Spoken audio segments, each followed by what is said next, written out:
Think back to when you were a child. You probably had some silly little thing that you were afraid of. Some ridiculous, imaginary bogeyman that haunted your nightmares when you were little. But you grew out of it. And soon enough, you didn't even need the nightlight to chase away the monsters anymore. Except sometimes that bogeyman isn't entirely imaginary. I know mine wasn't. It all started when I was about 4 or 5. My parents and I lived in this dingy little old house in a small town, and I didn't really have many friends in the area. So naturally, I spent most of my free time exploring my house and playing little make-believe games all by myself. There was one part of the house I refused to go in, though, the basement. For whatever reason, I was convinced that there was some thing living down there, and that it would get me if I went down there. I wasn't as wrong as you'd think. Before I go any further, though, I should say that I was a bit of a coward as a kid, so nightmares were a fairly regular occurrence. But most of the time, I could tell that I was dreaming, so I didn't make much of them. These dreams that I'm going to tell you about were different, though. They felt absolutely real, and given what happened, they very well might have been. Like I said, I was just a little tyke when I first started dreaming about the old man. I still remember every little detail even today, especially today, in fact. But I digress. I remember in the dream it was a beautiful summer day, and I was out and about, riding my bike in the driveway and generally not having a care in the world. My parents were sitting at the top of the steps watching me, and as far as I cared, everything was perfect as can be. Suddenly, I felt an icy wind blow over me, and my bike just sort of locked up. I began rolling slowly backwards along the driveway, and unable to slow the bike down or even dismount it, I began looking around in a panic, trying to see what was going on.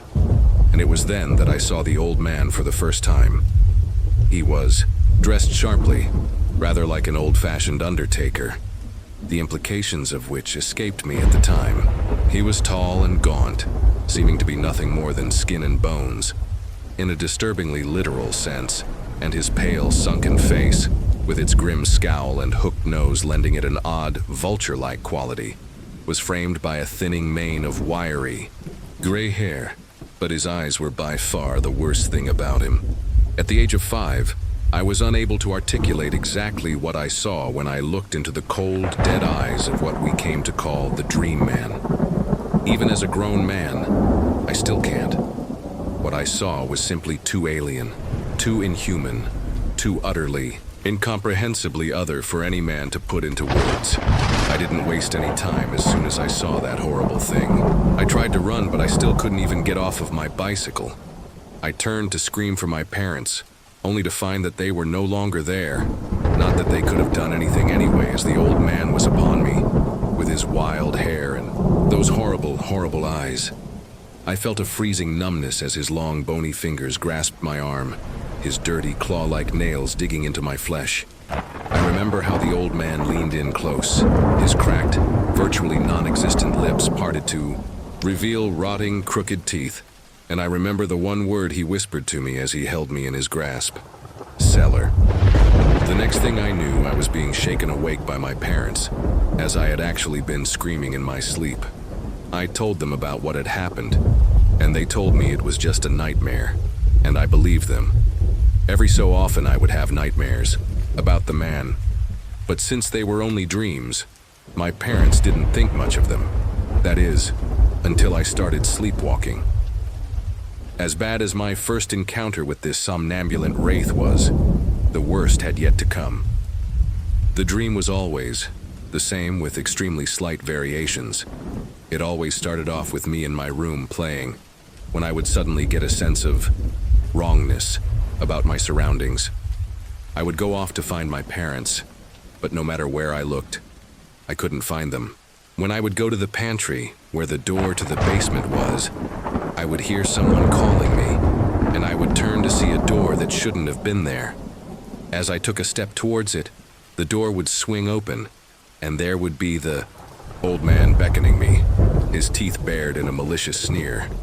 I could do nothing but march towards him, screaming silently in my mind, as my limbs jerkily dragged me along against my will.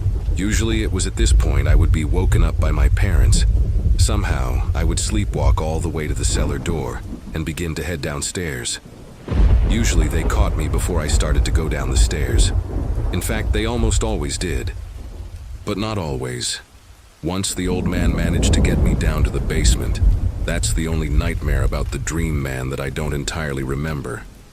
I just remember that I was in the basement with him, and he gripped my leg in his icy, dead grip, a vile grin splitting his face.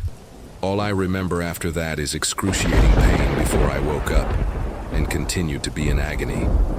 Apparently, while sleepwalking, I had tumbled down the stairs into the basement, breaking my leg in the process. There were still scratches on my leg from where his filthy, cracked nails had dug into the flesh, but my parents were convinced that the cat must have clawed me as I slept. After I got out of the hospital, my parents took me to see a psychologist, who claimed that the nightmares and sleepwalking were likely stress-induced, stating that my parents' constant arguing was probably to blame, but just in case I was prescribed a medication to help me sleep. Naturally, after what happened, sleep was the last thing I wanted to do, and being a stupid little kid, I tried to stay awake forever. Obviously, this didn't work, but strangely enough, the nightmares sort of subsided. I mean, sure, the old man would regularly show up in my dream, terrifying me into consciousness, but he never forced me down to the basement again. So time passed, like it tends to do, and in the blink of an eye, I was in the 3rd grade, and had even managed to make a friend, Mike. Mike and I were more like brothers than anything else. We were two of a kind, and we were inseparable. Of course, as alike as we were, we had one major difference. Mike was completely fearless, whereas I was absolutely terrified of 2 specific things: the dream man and the basement I had come to. Associate with him, if that thing even counts as a him. One day our parents relented and allowed Mike to spend the weekend with us. Oh, we had loads of fun. We played video games, we told spooky stories, and we snuck into my dad's secret horror movie stash. But eventually, after all the spooky, stuff we had seen and done, Mike suggested that we up the ante.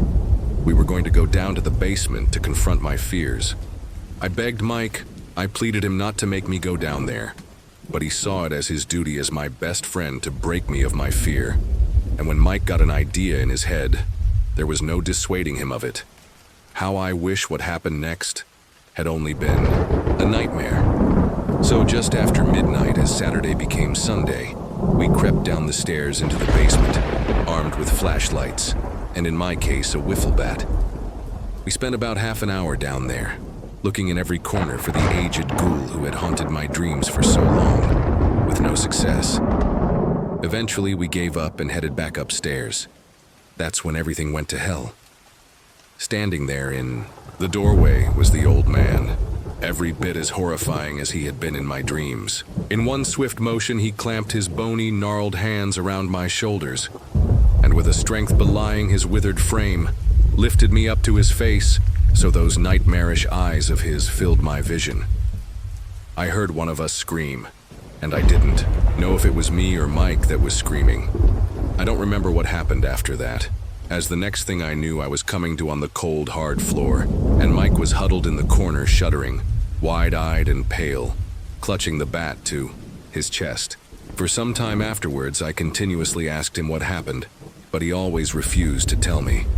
As time passed, we grew distant, as friends often do, and as Mike became more and more withdrawn, I always blamed myself. Whatever had happened to us in that basement had changed him, and it was all my fault. Eventually, I stopped dreaming about the old man, and I managed to put the whole ordeal behind me. I went to college, met a great girl. We've been married for 10 years now, and everything is pretty great. Like I said, I had managed to move on, and had almost managed to forget about the dream man. Until this morning, that is.